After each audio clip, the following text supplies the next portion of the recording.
कारखाना परिसरातील कर्मचारी बांधव, वेगवेगळ्या राजकीय पक्षात काम करणारे सर्वच या कारखान्याची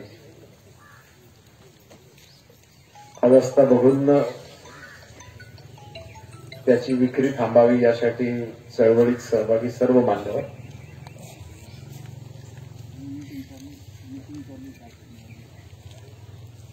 इतिहास सांगून कुणाचा वेळ घेण्यात काही अर्थ नाही. काळ बदललाय. थांबा जरा, हो थांबा जरा, बंद करा त्यांना.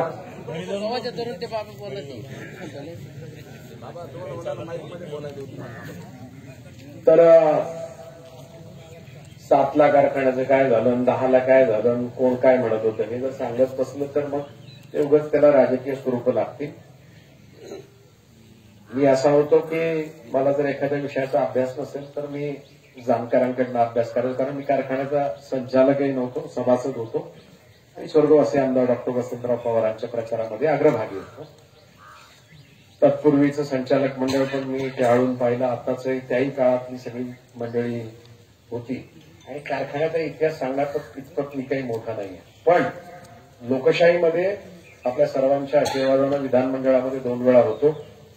जे काही समजत होतं आणि समजत नव्हतं ते समजून घेऊन मी सूचना केली होती. मात्र नेहमी राजकारणामध्ये आपली जी विभागणी होत असते, दुर्दैवानं ती विभागणी त्या कालखंडामध्ये झाली आणि मुरकुंबी नावाच्या ज्या काही भगिनी होत्या ते हे कारखाना चालण्याच्यासाठी उत्सुक होत्या. VSI झालं वगैरे वगैरे. आता काय ते बोलून उपयोग नाही. मला आठवतं माननीय आजचे उपमुख्यमंत्री आदरणीय अजितदादा पवार साहेब 2019च्या माझ्या 3ऱ्या विधानसभेच्या निवडणुकीच्या वेळेस प्रचारादरम्यान त्यांनी सूचना केली की असं असं करा आणि असं केल्याच्या नंतर मी हा निश्चितपणानं कारखाना चालू करण्यासाठी प्रयत्न करेन. त्या कालखंडामध्ये कर्मचारी, सभासद या सगळ्या बांधवांचं स्वाभाविक एक परिपूर्ण आणि एक परिपक्व आणि अभ्यासू नेता ज्यावेळेस सांगतो की हा कारखाना अमुक माणसाला निवडून दिल्यानंतर चालू होईल, तर मतदारांनी सुद्धा त्याच्याप्रती आदर ठेवला. मला त्याचा आजही द्वेष राग कधी वाटला नाही. पण जो चालू होता आणि तो चालू राहावा म्हणून मी सूचित केलं होतं की सभासद आणि या तालुक्याचा लोकप्रतिनिधी या नात्यानं हा कारखाना अजिबात चालवणं व्हायबल नाही आणि चालू अवस्थेत चालवायला द्यावा. त्याच्यानंतर तर्क वितर्क, मीडिया, सोशल मीडिया, संघर्ष समित्या याच्या तपशिलात जाऊन उपयोग. कालांतराने 4 लोकांना पटलं असेल, प्रतिपक्षामध्ये काम करणाऱ्या लोकांना ते कदाचित पटलंही नसेल तात्काळ. आता पटत असेल तरी ते सांगू शकत नाही की तो हा बरोबर म्हणत होता, त्यामुळे ते ठीक आहे. आता तो राजकारणाचा भाग आणि मग अभिप्रेत असं होतं की हा कारखाना चालावा, भाड्या तत्वावर घ्यावा. मी त्याही वेळेस मी म्हटलं की अनिल आता गप्प बसायचं. काही गोष्टी मोठी माणसं, राज्यव्यापी नेते मंडळी जेव्हा बोलतात तेव्हा आपण त्यांच्या शब्दाचा, कारण अनुभवाचा आदर ठेवायचा असतो. एक कार्यकर्ता म्हणून मी त्यावेळेस काही भूमिका घेतली. नंतर काय झालं याचा तपशील आणि इतिहास आपल्या सगळ्यांच्या समोर. मलाही काही कोट जॅकेट घालणारे लोक विधानमंडळाचे सदस्य असताना मुंबईत भेटायचे. माझे काही सोयरे देवपूरचे, मी नाव कोणाचं घेणार नाही, आणि असं काय घातलेले तरुण यायचे नाना हा कारखाना चालवायला घेणार. तर आता क्षणी बीजी पाटील मी सांगायचो दुसरं काही विषय आहे का चालवाय चालता. आणि मग नंतर बंद पडलेला तर चालूच झाला नाही आणि चालू होतं तोही बंद पडला. बरं बोलायचं कोणी? आज जर कोणी बोललंच नाही, वक्तव्यच केली नाही, तर आपण कुठल्या दिशेने जाणार आहोत? मग मधल्या काळामध्ये लॉंग लिस्ट झालं, नगरवाला पैसे भरायला तयार झाला. मी आमदार असताना ते सांगितलं तरी 25 लाख रुपये भरले आणि तोही बोगस निघाला. आणि नंतर मग आता ज्यांनी कोणी बीटी किंवा त्यांच्या पाठीमागे असलेल्या अग्रणी हेमंत आप्पा वगैरे त्यांनी हा कारखाना चालवायला घेतला. एके दिवशी मला फोन आला, ते इथं महाराज नाही, आता ते वर्ष दहाव्यात भेटले मत्स्यकारांचे, त्यावेळेस संचालक होते. मी त्यांच्या प्रचाराचा प्रमुख होतो त्या काळामध्ये डॉक्टरांच्या आशीर्वादाने. ते म्हणे आम्हाला तो मी तर भंगार चाललं. म्हटलं मग काय करायचं? माणिकराव सोनवणे नीट आहे का? ते म्हटलं काय करायचं? नाही म्हणे या तुम्ही आडवा. अरे म्हटलं मी काही न करता तुम्ही माझ्यावरती बलांट आणलं ना. आता जर भंगार भाऊ न्यायला मी जर आडवायला आलो तर परत म्हणजे याला अजूनही चालू करू द्यायचं नाही कारखाना. गचपडी घेऊन टाकली हास्य विनोदाचे विषय नाही, गांभीर्यानं घ्या. कधी अवधी संधी मिळणार आहे. भूमिका स्पष्ट सांगण्याची हिंमत लागते. विस्तारानं मी आलो तेव्हा शिवाजीराजे भाषण करतो, मला त्या भाषणामध्ये इंटरेस्ट नाही. मी तुम्हाला एकच सांगतो, यामध्ये मला हे कारखान्याची कर्मचारी बांधव मागच्या आठवड्यामध्ये येऊन भेटले आणि ते ऍडमिनिस्ट्रेटिव्ह जिल्हा मध्यवर्ती बँकेला तुम्ही भेटून आला होता आणि ऍडमिनिस्ट्रेटिव्ह साहेबांनी खासगीत असं सांगितलं की काही चळवळ उभी केली तर निर्णय झालेला आहे. रायते साहेब, आता आपण सेवानिवृत्त झाला. काल एक लाच पाहिली कंबरात घालताना. याच्या पुढे नाही बोलतायत सोबतराव. आणि मग हे मला म्हटले की बा असं असं झालं. मग ऍडमिनिस्ट्रेटरला मी त्यांच्यासमोर फोन लावला. ऍडमिनिस्ट्रेटिव्ह म्हणे की यांना मी सांगितलं साहेब तुमच्याशी समक्ष बोलतो, फोनवर काही बोलत नाही. बरं आता रेकॉर्ड व्हायला नको म्हणून जास्त बोलता येत नाही आणि आपला तो स्वभाव बोलायचा आहे. आणि मग त्यांनी स्पष्टपणानं असं सांगितलं की म्हणे जेएनपीटी, आता जेएनपीटी त्याचा तपशील आणि ते कितीला गेले आणि किती कोटी गेले मी काय आकडे सांगणार नाही, तुम्हाला सगळ्यांना माहिती. कोणीच येणं धडं नाही आहे. आता मला त्या दिवशी मी रुग्णालयात ज्यांच्याकडे मी आता जाणार आणि ज्याच्यासाठी मी भाषण करतोय ते कुसुम कदम कोराट्याच्या ऍडमिटेड 9 पर्सला आणि तिथे योगायोगानं हेमंत अप्पा पण त्यांचे भाऊ ऍडमिटेड. मी आता तिकडे जाणार नाही, चाट चूट नाही. हेमंत अप्पा खाली भेटले. म्हटलं का अप्पा? मग हा होता आणि हे नेमकेच त्या दिवशी मला भेटून गेले. म्हटलं असं असं आहे कारखान्यात. ते म्हणजे आपल्याला चालू करायचं आहे. त्यांनी मला असं सांगितलं अनिल पाटील साहेब की ते म्हटले की या जेएनपीटीशी जो व्यवहार झाला त्याच्यामध्ये 2-3 युनिट जे कारखान्याचे आहेत ते त्या प्रिमायसेसमध्ये जात आहेत आणि परिणामी आम्ही तो कारखाना चालायला आता काही असमर्थ आहोत असं त्यांनी मला सांगितलं. बापरे. आणि म्हटलं जेएनपीटी ही सेंट्रल गव्हर्नमेंटची अधीनस्थ असलेली एक व्यवस्था आहे आणि त्यांनी अपेक्षित आहे की बाबा हे यांना पटायचं किंवा त्याच वेळेस अग्रीमेंट जिल्हा मध्यवर्ती बँकेने करायचं ते करणं अपेक्षित होतं आणि त्याच्यामुळे आम्हाला चालवणं शक्य नाही. भंगार चोरीला जात होतो त्यावेळेस मी म्हटलं अर्ध्या रात्री मी आलो असतो परत लोक विरोधक तयारच असतात. याला आताही चालू द्यायचं नाही. मी अगदी मुख गिळून एवढी वर्ष गप्प होतो आणि आता मी म्हटलं आता सगळेच गप्प आहे, आता कोणी काही बोलत नाही. मग रानवाडचा विषय मी आता कोर्टात गेलोय. मी जाहीरपणानं सांगतो, मी कर्मवीर काकासाहेब वाघ सहकारी साखर कारखाना सबलीज करण्याच्या अगेन्स्ट मी कोर्टात दावा दाखल केलाय. सचिन अशोक वाघ त्याचा पिटिशनर आहे. कशासाठी म्हणून मी गेलो, विषय जरी निफाडचा असला तरी देखील निफाड कमिटेड होता चालू करण्यासाठी. मी आग्रह धरला. उद्धवजी मुख्यमंत्री होते, महाविकास आघाडीचं सरकार होतं. एक दिवस माननीय पवार साहेब आणि उद्धवजी असे चालले, सभा आटोपली तिथली कॅबिनेटची बैठक आणि मी डायरेक्ट आडवा झालो. ते सेक्युरिटींना उद्धवजींना माहित होतं अनिलकडे. पवार साहेबांचा माझा एवढा परिचय नव्हता. लगेच ते असे अलर्ट झाले. ते म्हणले काय अनिल? म्हटलं साहेब 19च्या निवडणुकीमध्ये माननीय अजितदादांनी सांगितलं होतं की यांना निवडून दिल्यानंतर हा कारखाना चालू होतोय. हा कारखाना यांनी देणं अपेक्षित आहे.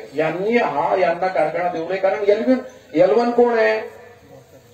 द्वारकाधीश प्रोफेशनल आहे. या जिल्ह्यामध्ये प्रोफेशनल कारखाने चालवणारे कोण आहे? श्रीराम शेळके साहेब आणि शंकरराव साहेब. मी आडवा झालो. सगळे अलर्ट झाले. ते म्हणले काय थांबा उद्धवजी म्हणे काही नाही तो माझाच सहकारी. म्हटलं साहेब हा कारखाना माननीय ज्यांनी कमिट केलं त्यांना तो द्या. हा बंद आहे, तो चालू आहे आणि तो चालू सुद्धा यांनी घेण्याबद्दल माझं मत नाहीये. परंतु L1 त्यांचा प्रोफेशनल कारखाना चालवणारा द्वारकाधीशचे सचिन सावंत हे आहेत आणि त्यांना ते चालू द्या. तो ठेकेदार आहे सचिन सावंत. तो का बरं थांबला तुम्हाला माहिती आहे. आणि यांनी परत असं सांगितलं की टॅगिंग काय होतं, 91 रुपये प्रति बॅग आणि वार्षिक 2 कोटी रुपयाची फिक्स रक्कम. सर्व द्या ऐका. आणि त्यांचं टॅगिंग होतं 111. कोणाचं? सावंत. ज्यावेळेस त्या कारखान्याच्या काही जो कार्यक्रम झाला, सोहळा झाला, त्यावेळेस असंच इन बिटवीन सांगण्यात आलं की बाबा यांच्यामुळे आपल्याला तो कारखाना महाग पडला, यांच्यामुळे कारखाना महाग पडला. अरे जो L1 आहे, जो प्रोफेशनल आहे, जो कारखानदारीमध्ये आज जिल्ह्यामध्ये ज्यांचं नाव आहे त्यांनी ते भरले ते त्याच्याप्रमाणे भरा. अनिल कदमचा काय संबंध त्याच्यात? आणि आता काय फरक पडणार? मी कशाला घाबरायचं का? म्हणजे वास्तव तर बोललं पाहिजे का नको? आणि मग मी सांगितलं की नाही, मग म्हणे आम्हाला 20 रुपये टॅग महाग मिळाला म्हणजे यांच्याकडून. मग महाराष्ट्राच्या इतिहासामध्ये पतपेढीला कारखाना घेण्याच्यासाठी रिझोल्युशन पास केलं. ते रिझोल्युशन मी पूर्ण वाचलं आणि हा कारखाना अमुक वर्षासाठी इतक्या वर्षाचं लीज दिला. लीज दिल्यानंतर त्या कारखान्याची काय अवस्था आहे.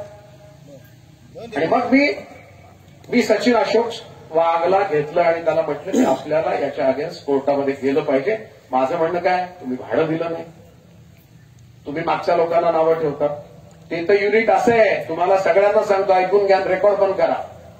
त्या युनिटचे जे काही छत्रपती शिवाजी महाराज जे काही संस्था होती ज्यांच्याकडनं सबलेट केलं बागडे नानाकडे, कारखान्याचे कर्मचारी असतील रानवडचे, बागडे नाना माननीय सभापती होते दोंडराम अप्पा विधानसभेचे, आणि मला ते अपॉइंटमेंट टाळायचे. नागपूर विधिमंडळ अधिवेशन ही सगळी मंडळी मी घेऊन गेलो, त्यातली बरीच मंडळी नंतर पण मी काही अनुभव ते सांगू शकत.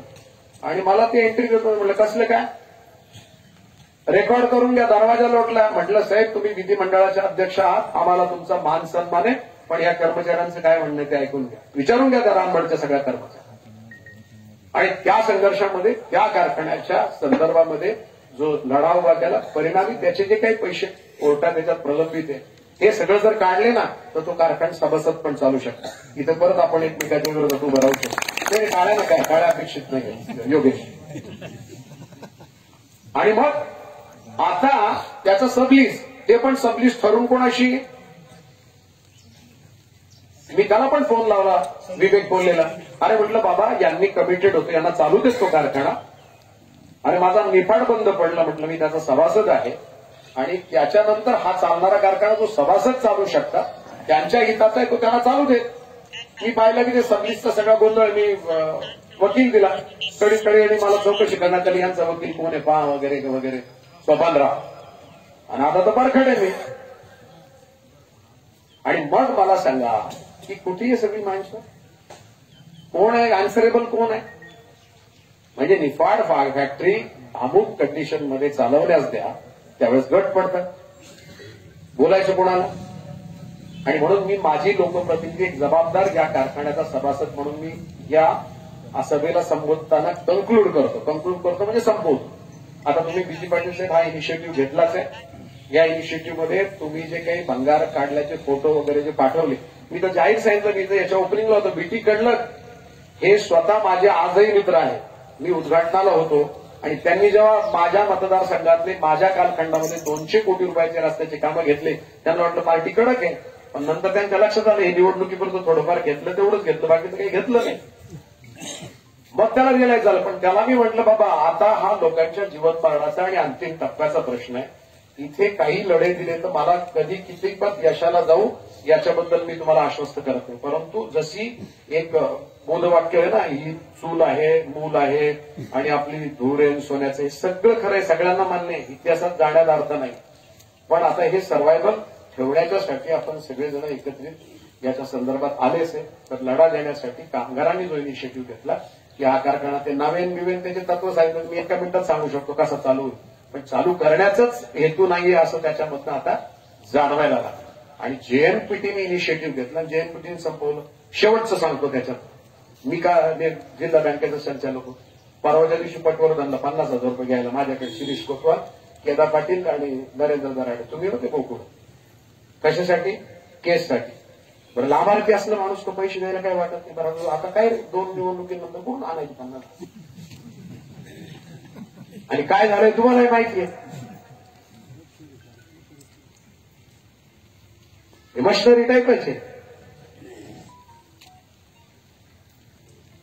सगळ्या मशनरायचा गोळ आहे, कुठल्या मातल्या बरं का. हा, नाही तर तुम्ही म्हणाल लोकशाहीच्या विरोधात बोलतो.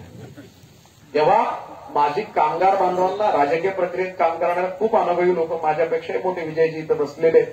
माझं फक्त म्हणणं असं आहे की आपण एक स्ट्रॉंगली इनिशिएटिव्ह घेऊ. त्यांना जे काही नोटीस इन शेड्यूल बदवायचे होते, काय आरसीसी काय म्हणतो म्हटलं, RRC, what is RRC, revenue recovery सर्टिफिकेटच्या संदर्भात मी तहसीलदारांशी त्या दिवशी बोललोय. रेव्हेन्यू रिकव्हरी सर्टिफिकेट म्हणजे सदुभाऊ एक 2-3 नोटिसा द्यायच्या, यांचा हक्क अबाधित ठेवायचा, कोणाचा, ज्यांची घेणी आहे. आणि म्हणून ती घेणी असल्याच्या अगेन्स्ट हे सगळं अबाधित ठेवण्यासाठी मी जे काही कॉल करायचे ते केले. आणि एवढे सगळे लोक असल्यावर काय नाही, म्हणजे मी तर तुमचा सहकारी म्हणून, कार्यकर्ता म्हणून सुद्धा लढायला तयार. शेवटपर्यंत माननीय देवेंद्रजी फडणवीस साहेब राज्याचे प्रमुख आहेत, त्यांच्याकडे असेल किंवा दादांकडे असेल किंवा आणि त्या दिवशी संजय राऊत साहेबांना भेटलो, हॉटलिस्टवर आहेत सध्या भारतात ते. आणि मी त्यांना विनंती केली, म्हणजे अनिल काय म्हटलं, काय नाही साहेब असं आहे कारखान्याचं, कोणाचं म्हटलं, कोणाला सांगितलं पाहिजे म्हटलं, माननीय मुख्यमंत्र्यांच्या कानावर हा विषय घाला आणि हा विक्रीचा घाट तिथे थांबला पाहिजे. आणि जे काही चोरी मोरी झालंय त्याला कुठेतरी चौकशी इन ब्रीफ झाल्याशिवाय रामदास पाटील काही होता कामा नाही. ते म्हणले ठीक आहे मी बोलतो. ते काहीतरी तुम्ही त्याचा व्हिडिओ व्हायरल केला. नाही मला कोणतरी पाठवलं, मी त्यांच्याशी संवाद साधत असताना. आता चोरीला कोण काय काढतं त्याच्यामुळे इतकं शब्द जपून वापरावा लागेल ना, यो बाबो, आणि सगळ्यांना पटतं. पण ते कसं असतं पुन्हा आपण गैरसमज. तेव्हा या लढ्यामध्ये एक कार्यकर्ता, माजी आमदार हे गपाईस, आणि त्याच्यानंतर यामध्ये कारखान्याचा सभासद, आई, बहीण, माता, सून, मूल या सगळ्या अनुषंगिक आपण संविधानिक पदाने माणिकराव, आणि हे माणिकरावला पुढे घ्यातो. माणिकराव एक अभ्यासू माणूस आहे, तुला नंतर सांगतो काय. जेव्हा अशी जी लढवायची आणि अभ्यासू लोक आहेत त्यांना सगळ्यांना पुढे घ्या. एक कार्यकर्ता, एक सभासद म्हणून मी या लढ्यामध्ये अग्रभागी राहील. आणि राज्याच्या प्रमुखांपासून राज्याचे उपप्रमुख जे आहेत दोघेही त्यांना आपण दादांनाही भेटू. दादा मला विनंती केली होती, दादानी मला घरचे म्हणले दादाचं ऐकायला पाहिजे होतं. मी म्हणलं काही तसं राहत नाही, ऐकणे ना ऐकणे हे लोकशाही आणि याचा आनंद आणि आस्वाद घ्यायचा आहे, ये भी दौर गुजर जाए. आणि म्हणून या कामगारां, शेतकऱ्यां, सभासदांसाठी अनिल कदम एक कार्यकर्ता म्हणून तुमच्या बरोबरीने काम करेल. तिथून पुढे जिथे माझी हेमंत गोडसेंची भेट झाली तिथे कुसुम कदम नावाच्या जीवनाच्या अंतिम टप्प्यावर माझा पुतण्या मी त्याला मानतो अभिजित, त्यांना शिफ्ट करायचं म्हणून मी खरं माईक हाती घेतला. तुम्हाला आश्वस्त करतो काळजी नसावी. संविधानिक पदानं आपण घटनेच्या अनुषंगिक सनदशीर मार्गाने आपण हा लढा देऊया. धन्यवाद.